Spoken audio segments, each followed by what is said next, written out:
രുടെ വിസ്മനായ പരിപാലകന് സന്മകളുടെയും സൗഭാഗ്യങ്ങളുടെയും ഉറവിടമായ ദൈവമേ, അങ്ങയോട് ഞങ്ങൾ അപേക്ഷിക്കുന്നു. അങ്ങയ്ക്ക് സഹജമായ വിധം എപ്പോഴും ഞങ്ങളെ കടാക്ഷിക്കുകയും അനുഗ്രഹിക്കുകയും കണകാണിക്കുകയും ചെയ്യണമേ. പിതാവും പുത്രന് പരിശുദ്ധാത്മാവുമായ സർവേശ്വരായ എന്നേക്കും.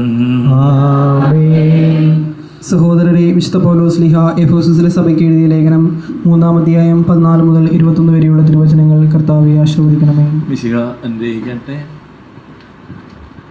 ഇക്കാരണത്താൽ സ്വർഗത്തിലും ഭൂമിയിലുമുള്ള എല്ലാ പ്രവൃത്തികൾക്കും നാമകാരണമായ പിതാവിൻ്റെ മുൻപിൽ ഞാൻ മുട്ടുകൾ മടക്കുന്നു.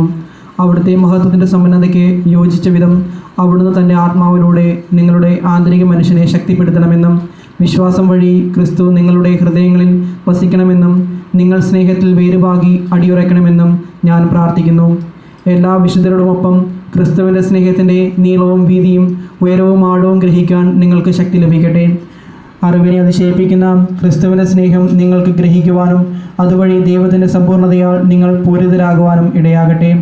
നമ്മിൽ പ്രവർത്തിക്കുന്ന ശക്തിയാൽ നാം ചോദിക്കുന്നതിലും ആഗ്രഹിക്കുന്നതിലും വളരെ കൂടുതൽ ചെയ്തു തരുവാൻ കഴിയുന്ന അവിടത്തേക്ക് സഭയിലും യേശുക്രിസ്തുവിലും തലമുറകളോളം എന്നേക്കും മഹത്വമുണ്ടാകട്ടെ. ആമേൻ.